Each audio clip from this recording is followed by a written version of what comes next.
All right, welcome to the Young Turks. Cenk, Uygur, and Kasparian. That sounded very gravelly in the beginning right there. How you doing, Casper? I'm good. All right, hope you had a good weekend, everybody, and you as well, Anna. No, I see the dirty tricks are playing behind the scenes, Uygur. What on God's green earth? I hope you had a nice weekend. Is dirty tricks behind the scenes? No, I see your dirty tricks using that, tyt.com/Cenk URL everywhere you can, and it's unacceptable. I don't even know what you're talking about. No, like on Twitter? Because you did all sorts of Facebook things over the weekend. I did Facebook things. Well, look, if you worked as hard as I did, I guess that you would get to do those things as well. I don't know. Do you guys see the abuse I get from this guy? Unacceptable. tyt.com/Anna. Cenk. Okay, two can play at that game. Stick it to the man. Okay. Help me stick it to the man. All right. Yeah. So actually, we got an amazing show for you guys. The first two stories are amazing. The second one we're gonna do it's an absolute must watch, but we're gonna get to that in a couple of minutes, so don't worry about that. And then Trump's drain continues. The fight between progressives and corporate Democrats also continue. Super relevant. We have new numbers on how well the different Democrats in the presidential race are doing in Iowa.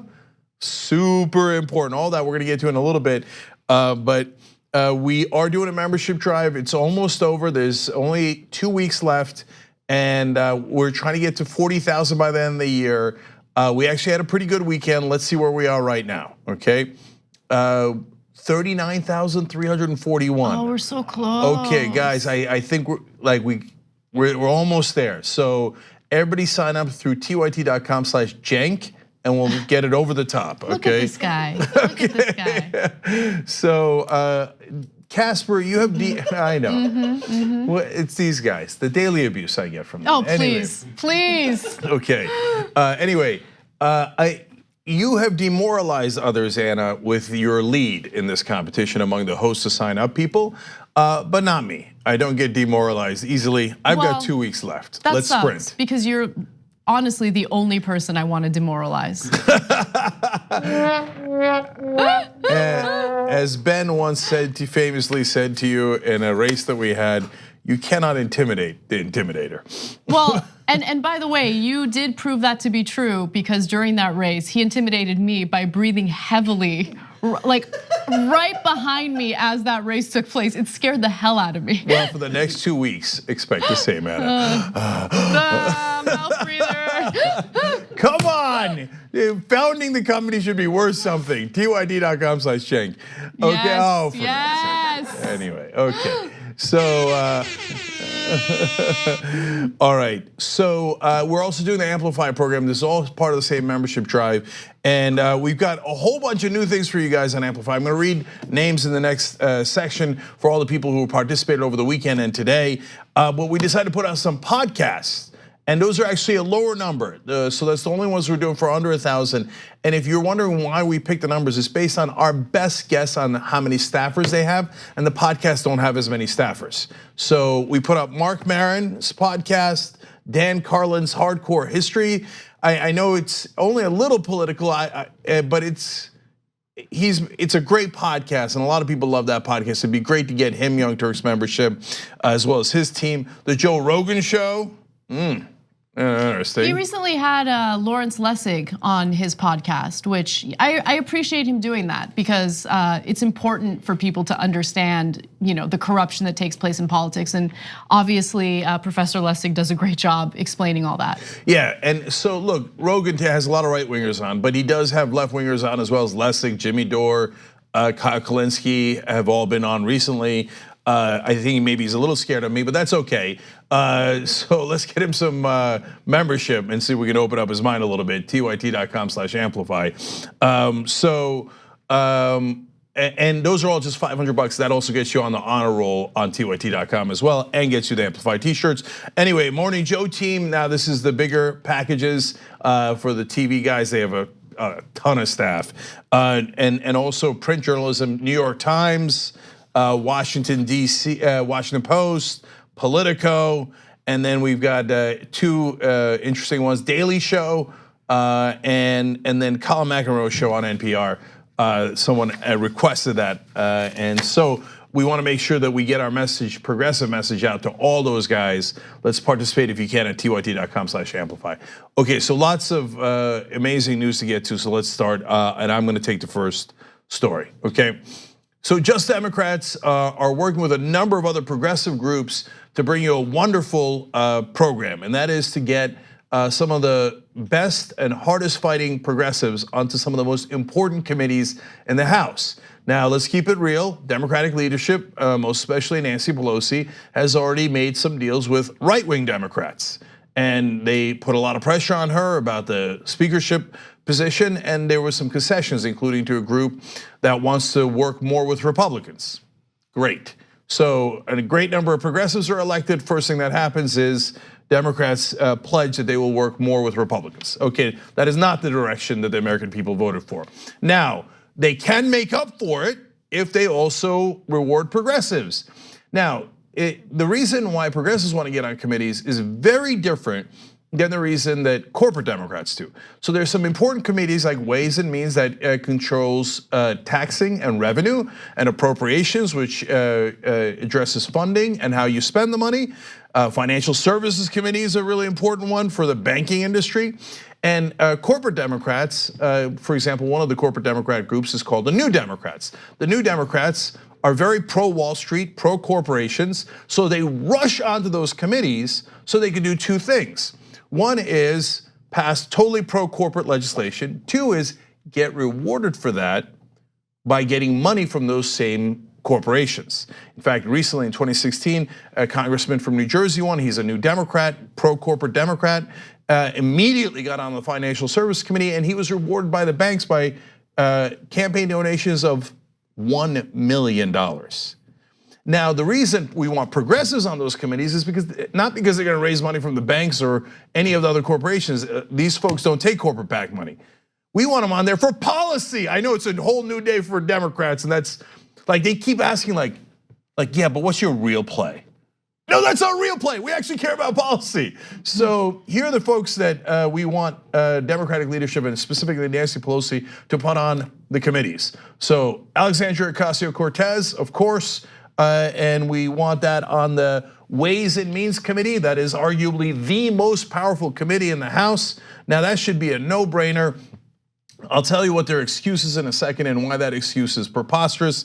But let me go through the whole list for you guys. Pramila Jayapal she's already on Judiciary. We would also like her on, she's already on Ways and Means. We would also like her on Judiciary. She needs an exception to a rule to make that happen, to be able to sit on those what are considered A committees. But she has certainly earned it. She's an amazing leader for progressives. She's the leader of the Congressional Progressive Caucus, co-leader of that. And we need her on the Judiciary Committee for so many of the things that are going on, including the Trump investigations, but we also need her on the powerful Ways and Means Committee, and she's earned that by being one of the absolute top leaders for progressives. She was already in Congress. Ro Khanna was also already in Congress, also should be on Ways and Means, has been a fantastic leader for the progressive community, first ever Justice Democrat. Rashida Tlaib is a freshman coming in. She would be perfect for the Appropriations Committee. I'm going to show you how you're going to help on this in a second. And then also Katie Porter. Katie Porter is not a Just Democrat, but was backed by PCCC and is a wonderful progressive. And so that's the thing that matters. It doesn't really matter what the group is. It matters if they're great progressives, and Katie Porter certainly is. And she'd be fantastic on financial services. And she's also an incoming freshman. So here are the groups that work. And if you notice there at the bottom, the way you could help is go to justicedemocrats.com/key committees, okay? Now, if you go there, we'll have a link down below if you're watching this on YouTube or Facebook later. Please go to that link, please tweet it. It sends a tweet to Nancy Pelosi herself saying we want these progressives on these key committees. If you don't put it on, it is obviously an insult to all the progressives that got you elected, and says, yeah, it's cute, we'll take your window dressing, but we're not gonna give you real power. So we, as progressives, we should demand that power that we have earned through our votes. Now I wanna give credit to all the wonderful groups that have been working on this. Credo Action put a lot of this together. So they're fantastic. Demand progress, Democratic Socialists of America, Democracy for America, obviously Justice Democrats. 4 out of the 5 people there that we're looking for positions are Justice Democrats. Progressive Change Campaign Committee, wonderful, helped Katie Porter so much and other progressives as well. Progressive Democrats of America, Ultraviolet. And I wanna really point out Social Security Works as well. Wonderful organizing work by them behind the scenes, Alex Lawson and some of the others. So now, again, one more time, it's justdemocrats.com/key committees. And so the final point that I wanna make for you guys is, they say, well, look, 3 of those folks are incoming freshmen. And freshmen, by an informal rule, don't get to go on those committees. First of all, why? There's no reason why. And it's basically, hey, you have to earn your dues, etc. Well, they earn their dues by, I would say, upending the political system and creating change and fighting for that change in unprecedented ways, and by winning 40 new seats. So it is not a normal circumstance. Second of all, do freshmen get to go on some of those committees in the past? Yes. Actually, after the 2008 crash, they made an exception when Democrats picked up a lot of seats in 2006, and created 11 new seats on the Financial Services Committee, which went almost exclusively to corporate Democrats. And they raised a tremendous amount of money from the banking industry. And lo and behold, 27 out of the 33 turncoat votes that worked with the Republicans under the Trump administration to deregulate the banks were new Democrats, the corporate wing of the party. So if they get to have 11 new seats when it serves their financial purposes, progressives should get to have those seats, not anywhere near that many, just 5 in these important committees to at least represent us and fight for policy.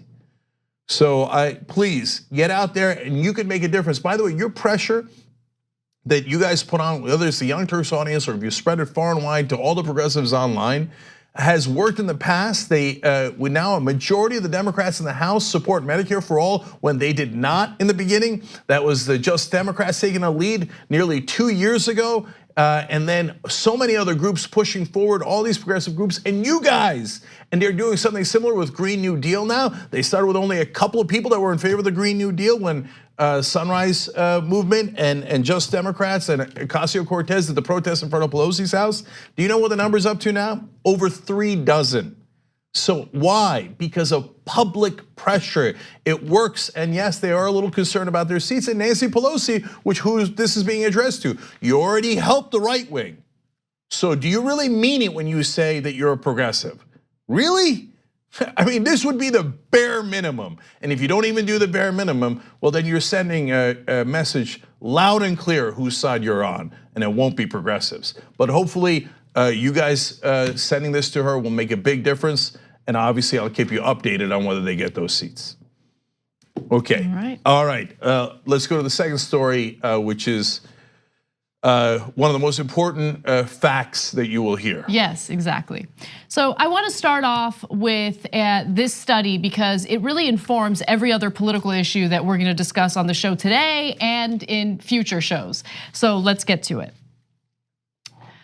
Political scientists from Columbia University and UC Santa Barbara wanted to look into senior congressional staffers to figure out whether or not these staffers, these very people who set the legislative agenda, really understand the pulse of the people. Do they really understand what their constituents want? And through this study, the political scientists found that actually there's a huge disconnect between what these staffers think and what their constituents are looking for in terms of policy. Now, senior staffers tend to believe that voters support much more conservative policies than they actually do. The stunning misperception can largely be explained by the disproportionate attention lawmakers and their aides lavish on donors and special interest groups. So since these lawmakers and their congressional aides spend so much time fundraising, they're in this bubble where all they hear is what the donors want, what the donors are pushing for. And unfortunately, that not only corrupts them, but it also misinforms them about what their actual constituents want. So in August of 2016, the authors sent out a survey to the chiefs of staff and legislative directors of every House and Senate office. They targeted these senior officials because they play a crucial role in the policymaking process, connecting the preferences of constituents with members of Congress. Now, after the staffers filled out this survey, the authors compared the aides' responses, according to the Washington Post, to actual district level public opinion on the issues, as measured by large national surveys like the Cooperative Congressional Election Study.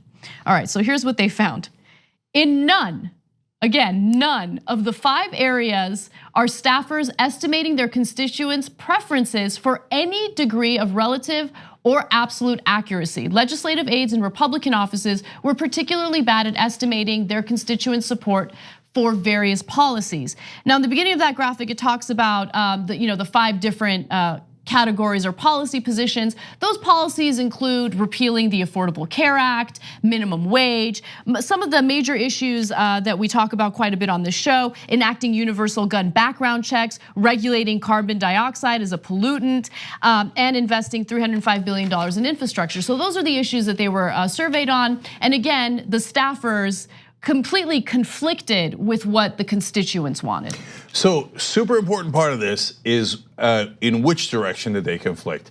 So you're gonna get a little bit of both sides do it here in one case, but some stunning part of this will be clear. Because if you say in the beginning, hey Jake, this is not the most interesting story I've ever heard, and earlier in the live show you declared it's going to be one of the most interesting, and that one you'll want to forward to friends and family, etc. Right?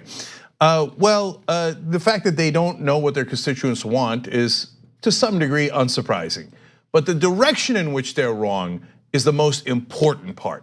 And that part is to others potentially very surprising. If you watch the Young Turks regularly, probably not, but it's really gonna confirm for you through data what we have suspected and feared about Washington. So it appears that staffers, particularly Republican staffers, overestimate how conservative their constituents are. So I'll give you some specific examples. On the question of gun background checks, staffers in Republican offices underestimated public support by a whopping 49 percentage points. Democrats underestimated too, though, by 11 percentage points. All right, so 2 things there, right? All that the Republican staffers ever hear is gun control is terrible, nobody ever wants it, etc. That's not remotely true. Depending on how you phrase the question, it sometimes gets into over 90% of Americans want some federal background check. One famous poll was 93%. Now you think Republican staffers think that 93% of their constituents want federal background checks? No, in their world, they're surrounded by the NRA and extremists and lobbyists, and that's gonna be a huge part of this in a second. And they go, oh yeah, no way. I mean, maybe at most half want gun control. No, that's not true. An overwhelming majority want it. You can't, I mean, being off by 49% is preposterous. It's ridiculous. But notice that the Democrats are off by 11%, but in the direction of the Republicans, not in their own direction. That will be a consistent theme here. A consistent theme with the exception of the Affordable Care Act, which we'll get to in just a second. But one thing that I wanted to point out in terms of my own read of this and my own perspectives prior to reading about this, I always just assumed that our lawmakers and their staffers knew what the public wanted, but voted against them anyway because money talks, and that funding from the donors is just too alluring. Like, how are you gonna turn that down and listen to your constituents? I mean, that's unheard of in a corrupt political system like the one we have right now. But no, it turns out that we're all products of our experiences and the bubbles we live in. And this is the bubble they live in. They live in that donor bubble. They spend no time communicating with their constituents. So if they don't have that communication, how are they gonna know what the public wants? I mean, we sit here and we talk about public opinion polls. They don't even take a step to look into those very polls that we report on. They don't care. But we do often talk on the show about the Washington bubble, and so a lot of it is reinforced by the donors and the lobbyists, as Anna's pointing out. And that is, I mean, we're going to give you all the numbers. It's consistent all throughout. Democrats do not lean in the direction, in a leftward direction for the staffers, except for Obamacare, and I'll explain why on that too. On every other issue, they lean to the right. They are incorrect in thinking that their own constituents are more right-wing than they actually are. They're not right-wing. So part of it is the overwhelming majority is lobbyists and donors, but also they turn on TV. What do they watch? They only watch cable news, and they turn on cable news, and every anchor tells them country center right. Don't worry about the polls. The polls are nonsense. Worry about what the establishment thinks, what conventional wisdom is. Now you say, hey, Cenk, is that really fair? Do cable news really ignore polls? All the time. All the time. Medicare for all, polls at 70%. You never, ever hear that on television. On television, you hear it's a fringe idea, it's a radical idea, it's a new idea. It's an idea that a couple of young progressives that just won elections are in favor of, but the mainstream is not in favor of that. They will repeat that over and over. By the way, Washington Post, New York Times also says the same thing. So they look at, and then when you get the polling of the different candidates, they'll look at a poll that shows Bernie Sanders leading, and they'll say, no, he's not. What do you mean that he's not? I remember them doing this all the way back with the public option under Obama.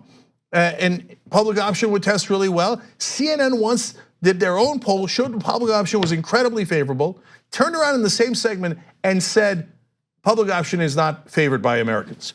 Your own poll that you just read on air said it's favored by Americans by a large margin. But in their minds, they cannot get past the bubble. The right wing is always right. And now this is data. This is not just our opinion. They polled them on all of these issues. And even the Democratic staffers are like, oh yeah, right wing's always right.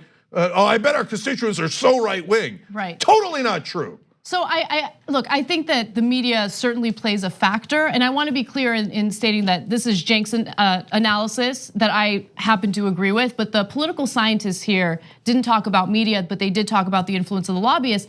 I think that there's another part of it though that the political scientists didn't touch on that I think should be investigated by researchers, not authorities or anything like that.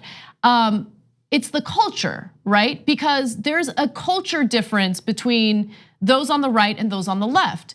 The squeaky wheel always gets the attention. And when the right wing is passionate about something, or if they feel like they've been wronged in any way, they whine about it over and over and over again, and they don't let it go. You don't see the same type of messaging from the left. And so I think that influences or informs the perception of Democrats as well. All they hear from is the whining and the crying from the right wing, as opposed to maybe some of the left wing constituents who don't whine as much, but feel passionately about issues. No, but also the Democrats' great disdain for their own voters. It screams through the data. But also they reject anything that enters their bubble that's progressive.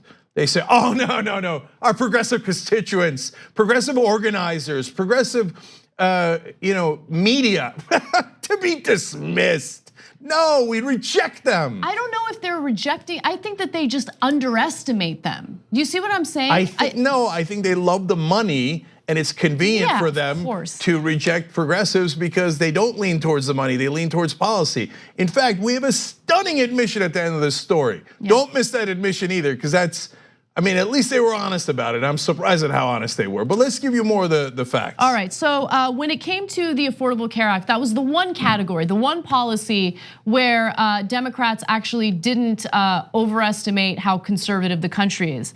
Democrats underestimated support for repealing the Affordable Care Act by 24 percentage points, while Republicans overestimated support by 10 percentage points. So again, this is the one area in which Democrats actually leaned to the left in terms of their perceptions of what the public wants. Now, my analysis for why that is the case is, there was a lot of lobbyists that went and told the Democrats, oh yeah, they're gonna love the mandate. And you just make them buy private insurance and then let us raise the rates on them any way we like. They're gonna love it, they're gonna love it. So Democrats are like, oh, our constituents love the Affordable Care Act. The parts that allow the private insurance to still rule over us, they apparently are in love with that part. Oh, we can't negotiate drug prices. My lobbyists tell me that American people love that, so that's part of it. So in that case, it's still the lobbyists and the donors, just they happen to be on the Democratic side there. Mm-hmm. And if they turn on MSNBC, MSNBC's got their pom-poms on and they'll be like, Affordable Care Act, the whole country loves it. They love every part of it, right? That's just not true. They love certain parts of it. Look at the polling, look at the actual polling. Why are we more, I would argue, consistently right on our political prognostications? It's not just because we're more progressive and the country's more progressive, it's that we actually can read a poll in an unbiased way. And so people have been saying, while it was being formed and after it was formed, that they are still concerned about the prices in the Affordable Care Act. But Democrats are like, nope, I don't see it, right? So that's the one time that that Democratic staffers are theoretically more progressive, although I would argue that that's not a more progressive position. I bet if you polled those same staffers on Medicare for All, they'd be massively right-wing compared to their constituents, right? Because they did not get any lobbyist or MSNBC pressure on that. But even if you can see that, 4 out of the 5 areas that they tested, the Democrats, again, were not wrongly estimating to the benefit of progressives. They were wrongly estimating to the benefit of Republicans and conservatives. I'll give you one more example for you, carbon dioxide regulation. Republicans underestimated public support by 20 percentage points. They're like, oh, the public doesn't want that. No, the public definitely wants it. But even Democratic staffers underestimated by 5 to 9 percentage points. Why? Because they live in Washington, and Washington is a million times more conservative than the rest of the country. That's right. Now, look, the criticism toward Democrats, I think, is warranted, but I don't want anyone to make the mistake of thinking that Democrats and Republicans are exactly the same when it comes to this issue, because they're not. So the political scientists also mentioned that overall, aides in Democratic offices better understood public opinion in their districts by a margin of about 13 percentage points. So they're still corrupt. They're just not as corrupt as Republicans are, but we want all the corruption out. Yeah, and isn't that the point we always make for you guys? Look, if you're saying which party's more corrupt, it's super clear and the data indicates it. The Republicans are the ones, and which party matches the ideology of the country? Well, the data is super clear. It is not the Republicans or their staffers, okay? So on the other hand, it doesn't mean the Democrats have it just right, like you hear on MSNBC. They're wonderful and they're saints and they never do anything wrong. No, they are too conservative. And so and on television and again in the mainstream press, Washington Post and New York Times, they will frame it as, hey, when the Democrats are wrong, they are too far to the left. That is not true. They are too far to the right of the country and their constituents. Please, for God's sake, journalists and editors all across the country, invest in someone who could read a poll. It's not that hard. Anybody can read it. It's just numbers. And now I want to get to the last 2 parts because I think the last admission is maybe the most remarkable. So I'll read here from the next part. Aides who reported more reliance for policymaking on business-oriented interest groups had a poorer understanding of constituent preferences than did aides who relied more on groups drawing their membership from the general population. So if you listen to, let's take 2 examples, a group that represents the oil companies like ExxonMobil, you would be more wrong about where your constituents stand than if you listen to the Sierra Club, which largely has members from the actual public, okay? So, and that could apply to liberal or progressive groups. The bottom line is, if you're listening to multi-billion-dollar corporations, they're not going to tell you what Americans believe. They're going to tell you what they believe. And they're going to pretend that Americans also believe that because they are lobbyists. They are lobbying for that position. You're not supposed to be stupid enough to believe them. But it isn't about stupid.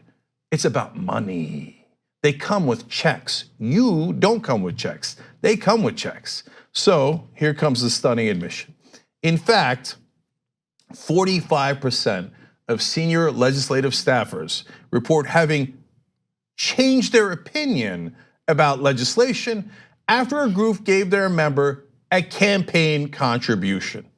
This is this isn't, the researchers making an assumption, or this isn't their perspective. This is based on the own admissions by these senior staffers in this survey.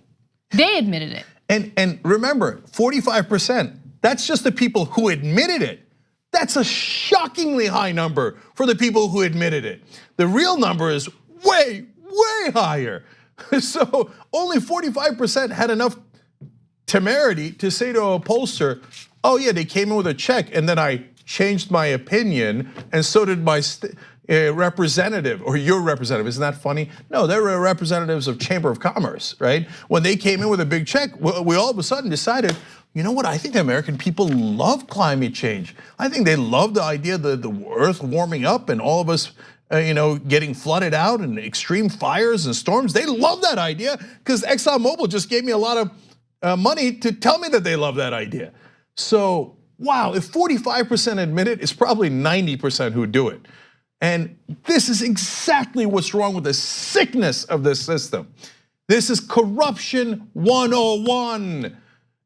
So we have, if you don't end the private financing of elections, you will never fix the system. The right wing will be monstrously right wing and monstrously wrong about where constituents stand, and the Democrats will be too right wing. And that is exactly the reality that we have lived for these past couple of decades. And the reason is not because they actually changed their mind, not because, oh golly gee, they calculated wrong. No, the reason is because they took the money. They got bribed to be quote unquote wrong. It's wrong for you, it's right for them. If you do public financing, they might actually listen to the public interest. If you do private financing of elections, they will always work for private interests and against you. Look, I happen to think you should join Wolfpack to get the money out of politics. We need an amendment. We need to go above the Supreme Court. This is when we need to go all in. If we don't fix this, nothing gets fixed. But by God, join any group you like, but you have got to get into the fight. If you don't fix this, they're telling you, they're rubbing it in your face. They're saying, yeah, of course, I got to check. That's why I do what I do. Like I would listen to you in a democracy. I'm not gonna listen to you guys. I'm gonna listen to the donors. Don't let them get away with it. wolf-pack.com/join. Get in right now and make a difference. Oh, you're gonna leave the tease to me. You're gonna leave it to me. Oh, you know what? No, seriously, I want to add one quick thing here. I actually want to give credit to Christopher Ingram, who wrote this for the Washington Post. Now, I often criticize the mainstream media, and I just did for the Washington Post as well in this story, okay? But we always give credit where credit is due. This is a wonderful story. It's not being picked up by almost anyone else, but Ingram deserves tremendous credit for, all he had to do was find it. It's not that hard, but he's the only one doing it. He's actually written a great number of stories that were actually fair and accurate. So you should give him credit for that. And you should give credit to Washington Post for at least running this story. Yes. All right, let's take a break. When we come back, we're gonna give you all the details on the federal judge's ruling on striking down the Affordable Care Act. What does that mean for you? And later on, we will discuss a possible government shutdown by the end of this week. And like I said, we're gonna get to the polling on the progressive candidates for president, and CNN does it again. I mean, they look at the poll, they show you the poll, and then they totally ignore it. Okay, we'll show you that later in the program. We hope you're enjoying this free clip from the Young Turks. If you want to get the whole show and more exclusive content while supporting independent media, become a member at tyt.com/join today. In the meantime, enjoy this free segment. All right, back on the Young Turks, guys. Lots of wonderful updates on Amplify. Let me just get through it. Jeff Manser from Brooklyn, $500 goes on the honor roll. Thank you, Jeff. Really appreciate it. Adriana Cassell from Rhode Island, $150. Everybody giving $150 gets the Amplify t-shirt. It's powerful, it's awesome. We'll all be getting it soon. Gabrielle Gray from Massachusetts, $150. And when you give $150, it's 3 memberships to journalism students across the country. John Welsh from Auburn, same. Fernando Fernald from Montreal, $500 honor roll. Gary Bro from Denver. I don't know if he's a Bernie bro, but he is a bro. Anyway, $50, actually twice. Thank you, Gary. Jim Morentis from Albuquerque, $500 goes on the honor roll. Thank you, brother. Ahmed Ali from Hiroshima, Japan. Wow, how's that? $150, thank you. Robert May from San Francisco, $150. Graham Watson from Calgary, Alberta. Justin Hoffman from California, $150. Sarah Gray from Abu Dhabi, $150. Bill Omerod from Manchester, New Hampshire, $150. Make sure you go out there and vote in the primaries, Bill. Sam Weddington from New York at $150. And get a load of this, Paul from Dallas, Texas, Boom, already bought Dan Carlin's podcast. $500 goes on the honor roll as well, and gets the t-shirt. So Paul, thank you, brother. Really, really appreciate it. Dan Carlin will now get Young Turks membership. Trevor Campbell, $50. Thank you, Trevor. We super appreciate every donation there is. So still Rogan's podcast, Mark Maron's and others up there, and also Morning Joe, New York Times, Washington Post, etc. In fact, let me just read this. The hippie Shake writes in the member section, the fact that Rogan has right-wing guest listeners as well as left is exactly why we should amplify his show. If we only amplify our message to progressive figures and shows, we only create an echo chamber and don't change minds. So I agree, that's why we have a lot of these folks on there. Morning Joe definitely needs a progressive message, as well as Politico and some of the others. Last comment, Jeremy Kohler says, I finished my first semester of law school last week and was taking a much needed nap this afternoon. By the way, congrats, Jeremy. I woke up 5 minutes before the show as if my body knew I needed to see Anna and Cenk throw down over the membership drive. Made my day. And Jeremy, I'm sure, of course, you're telling all your friends like a good American to sign up under my name, tyt.com/Cenk. Okay, guys, a couple of extra things for members. Tonight, we've been promising you Hostmates, and we're gonna have Hostmates for you. Oh, it's tonight. It's tonight that they can watch it. Okay, actually, Tonight is the night of love. We actually have not seen the final product either. Okay, I'm just gonna go past that. Okay, singing should deduct points from the Together membership drive. forever is never enough. Okay, so, all right. Well, luckily on Hostmates, Anna and I were actually on the same team. Yes. Otherwise, there might have been violence. Anyway, we'll show you a clip of that real quick. Welcome to Hostmates Marijuana. Marijuana! Yes! I want to say boobs. This is so inappropriate. You know what we call this? Overconfident. I love watching them bicker. It's so good. He's claiming that he knows Turkish better than I do. What is happening right now? She talks about musicians that I swear she's making up some of the names. She doesn't see this part of the show, right? She can if she's a member. Okay. In my experience, you've said, this is a great outfit. I'll tell you who bought it. Your name's Michael. I am, yeah. I'm a millennial black woman. The minute it starts, I want to win so bad.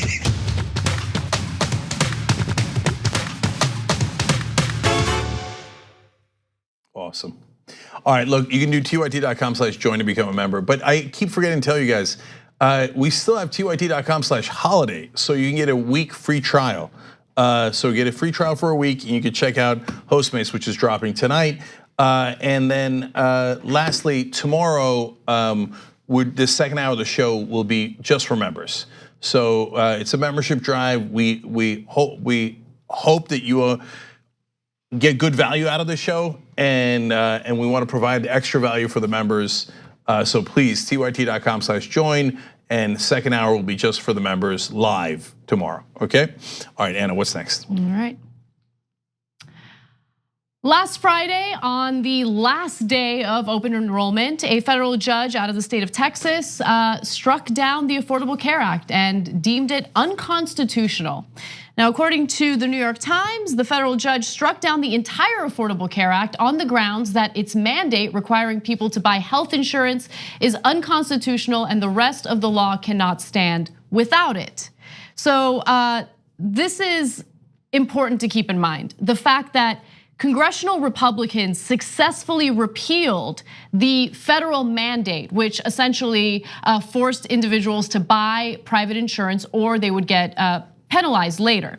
Now, in doing so, in repealing that part of the Affordable Care Act, that kind of opened the doors for a federal judge like this one to deem the law different and therefore unconstitutional. And the reason why I say different is because the Affordable Care Act has actually withstood several legislative challenges, and the Supreme Court has upheld the Affordable Care Act on 2 different occasions. Now, when the Supreme Court upheld the mandate as constitutional back in 2012, it was based on Congress's taxing power. Congress, the court said, could legally impose a tax penalty on people who do not have health insurance. But once Congress repeals the mandate, well then, the law is up for a different interpretation, which is what happened here. Now, Judge Reed O'Connor said that the individual mandate requiring people to have health insurance can no longer be sustained as an exercise of Congress's tax power. And finally, the judge said that he would not parse the ACA's provisions one by one, but had to invalidate the whole law, including the expansion of Medicaid and the requirement for employers to offer coverage to workers. So this really puts all of the protections of the Affordable Care Act in jeopardy. Now, of course, Democrats are planning to appeal this decision. They plan on fighting back. And for the moment being, the law will remain in place the way that it is. However, if it goes to the Supreme Court and the Supreme Court strikes it down, that means no more protections against private insurers dropping you for pre-existing conditions, no more caps for out-of-pocket expenses. Your children can't remain on their parents' insurance until the age of 26 anymore. So there are all sorts of protections that made the Affordable Care Act a mixed bag. Now, it forced you to buy private insurance, which is a huge downside, but the protections would go away if the Supreme Court strikes this down. So I want to be clear about this because unfortunately, as usual, the rest of the media won't be. But the first part they're clear about, the second part I'm worried about. So who wanted to take away all these different provisions? It's absolutely clear. The Republican attorney generals in all these different states sued to make sure that you are not covered if you have a pre-existing condition. Another one that we didn't mention is annual and lifetime limits on coverage will be permitted again. So if you have cancer, but your insurance has a limit, 250,000, 500,000, a million, whatever it is, and your surgery is taking too long, your chemotherapy is taking too long, your treatment overall is taking too long. Oh, well, it costs too much money. Well, what happens after that? I ran into my lifetime cap, so what happens? Well, what happens next is you die. We don't give you any more money, and you go ahead and die. That was the old system before Obamacare. Now, the Republicans said, we want to go back to that system. It wasn't something that you could argue. It wasn't, hey, can you really parse out what their intention is? No, they went to court to take away these provisions, to end the Affordable Care Act that protects you from those provisions, right? So they're very clearly 100% responsible for all the things that will flow from that. The second person responsible is Donald Trump. He's like, well, he desperately wanted to kill Obamacare, so you would be at the mercy of his donor class again, with the insurance companies, the drug companies, etc. Well, he couldn't kill it through legislative means, so he said, all right, I'm gonna make the mandate so that you don't have to pay it, $0. Now that could theoretically be a good thing, but he knew the trick, and not him personally, of course, he's an idiot, but his staffers did. And so then they bring it to a Republican judge, and this guy is appointed by George W. Bush, and he goes, oh, now technically, since the mandate doesn't cost anything, that's a loophole that allows me to say it's unconstitutional, even though the Supreme Court in 2012 said it was, but that's only because they charged you money and that was a tax, and hence within their taxing power. Now that it's not within their taxing power, I can kill the whole bill. That was the whole intent. So Trump is responsible. I'm sure he's bragging about it now. We'll give you his quotes in a second, right? And then the third person responsible, obviously, is the Republican judge that killed this provision. Now, as Anna said, it's not the law of the land yet. It gets appealed up. There'll be, it'll go to the circuit court, and then it likely will eventually go to the Supreme Court. But if the Republicans succeed in this, what I don't want is the mainstream media coming out and going, oh, well, now you can be, do you know that there's 133 million Americans with pre-existing conditions? So you'll all be subject to being denied again or paying higher rates again and being bankrupted when you can't pay your health insurance bills, right? And then when we know who did it, it will be 100% because of the Republicans. The media will go, I can't tell, I don't know. Later, Trump said that he wanted to protect you from pre-existing conditions. He didn't, he did the opposite, but he said it, so I'm gonna say he said, she said. No, there's no he said, she said here. The Republicans, they should own it.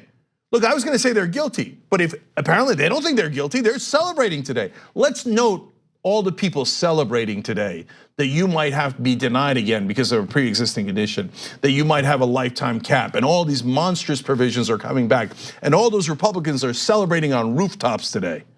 So they might be celebrating privately, but publicly, many congressional Republicans are remaining quiet because they understand how unpopular this really is with the American people. Now, that's not to say that the American people love the Affordable Care Act, but if you look at the specific protections that it offers, of course the public loves that. I mean, and look, this is a testament to what happens when you pass legislation that's flimsy. And what I mean by that is, look, Democrats got the messaging wrong. Democrats got the policy wrong because again, it was a huge handout to private insurance companies. It was complicated, it was difficult to understand. We work in this industry. We read about this stuff every day. We research this stuff every day. I still didn't know about every protection that the Affordable Care Act gave us. I'll give you an example. I didn't know that there were caps on out-of-pocket expenses, right? And so I didn't learn that until this year when my husband had surgery. The surgery alone cost $40,000. That's what the doctor charged. That's not including anesthesia, right? But there's a cap on how much I pay out of pocket thanks to the Affordable Care Act. If it weren't for that, I don't know how much I would have ended up spending out of pocket. So that is a protection that's important for a lot of people, myself included, right? The protections for pre-existing conditions, all those things needed to be messaged more effectively to the American people. But you know what? If Democrats are terrible at messaging, which they are, they could have gotten in front of this issue by just passing universal health care, by fighting for universal health care. That way you don't leave the door open for Republicans to come in and slowly but surely dismantle your big shining achievement. Yeah, so look, we're fair here. We criticize Democrats and Republicans, but for the things they should be criticized for. And we do not call it even just because there's a neutrality fetish or that Republicans or someone else is going to yell at us. We don't care about that, so we care about the facts. So the Affordable Care Act has problems. It does not have adequate price controls. It's what we said from day one.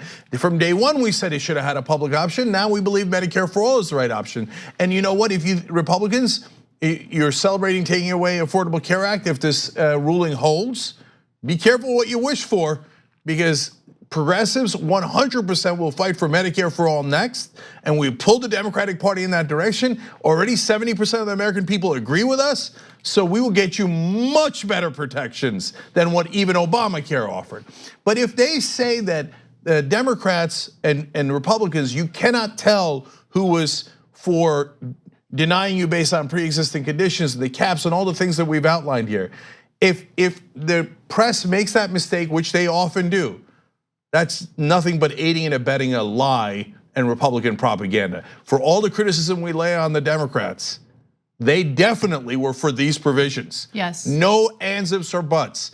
So if you like those provisions, they should get all of the credit. Almost every Republican voted against it, has tried to repeal it over 50 times, and now use this trick in the courts to try to take it away from them, and are now celebrating that you're now going to be subject to over-the-top, insane, what they call free market capitalism, which is go ahead and die in a street corner and we don't give a damn about you.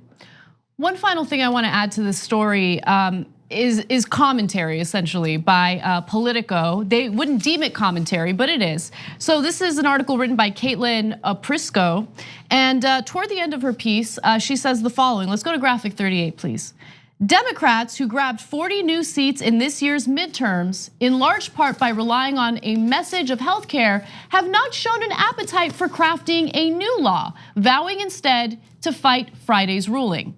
So Caitlin, you write for Politico. As a political reporter, you should do a little research, because there are Democrats, many of whom are freshman Democrats in Congress, who are fighting for a different type of healthcare law. It's called Medicare for all, and you should look into it. I mean, how do you not know that? Yeah, now if she were to write instead, a lot of incoming Democrats and current progressives are for Medicare for all, but the Democratic leadership is skeptical about that and would like to have a smaller change or just protect the status quo. That would have been correct. That would have been accurate. But without that context, it makes it seem like there's no Democrats who actually want to fight for a better proposal. And that's not remotely true. And now, if you want to relate or write an article about how the Democratic leadership is trying to prevent Medicare for all, that's a super fair article. I would love to see that article because that's true. But and Democratic leadership, they're going to show us either way, right? Because you're either going to put it up for a vote or you're not. You're either going to fight for it or you're not. We're going to tell you those facts no matter where they fall, okay? And one last thing, I promise you, Trump bragging, among the different things he bragged on Twitter about was he said, as I predicted all along, Obamacare has been struck down as an unconstitutional disaster. You don't even know what the Constitution contains, please. Yeah, and then he says now Congress must pass a strong law that provides great health care and protects pre-existing conditions. Mitch and Nancy get it done, okay? Now, so he ruins it, he sets it on fire, and he did the trick again, as we told you, to say, oh, now you're not gonna have to pay any taxes on the mandate, which then undermined the whole law. Then after taking away all of your protections, he's like, we're gonna get strong healthcare. What's your counter proposal? Nothing. And then part of the reason I brought up that tweet is I want you to understand the next trick that's gonna happen. Because getting rid of pre-existing conditions is so popular in the country, Republicans pretend to be in favor of it. They are not, as we just explained. Any reporter that writes that the Republicans are in favor of keeping protections on pre-existing conditions is, again, they're just lying on behalf of the Republicans. They fully supported taking away those protections. They fully supported it. Did you support it or did you not support it? Don't tell me later you might bring back those protections because you ended the protections in the first place. So that's point one. But when they come back and say, oh, we want pre-existing condition coverage, right? They're gonna say, now, in order to do that deal, we want a package that includes being able to sell health insurance across state borders and a whole Christmas tree of wish list of health insurance companies and drug companies. Why? Because that gets rid of regulation, that allows them to charge you even more and protect you even less. And they're gonna hold pre-existing conditions hostage for their demands to help the health insurance industry even more. I guarantee it, quote me now, hear me now, quote me later, and you will, I'll show you, that is exactly what the Republicans do. And I know I'm on a warpath, but I can't stand anymore the mainstream media calling it even. So here in this case, the first part they get right, the Republican Attorney General sue to make this happen. Then get the second part right. So the Republican Party is in favor of, at this point, repealing the protections that Americans say they overwhelmingly want. That is what they're in favor of, and that is what they celebrate today. We have to take a break. When we come back, we're gonna talk about a possible government shutdown by the end of the week and what Stephen Miller has to say about funding for the border wall.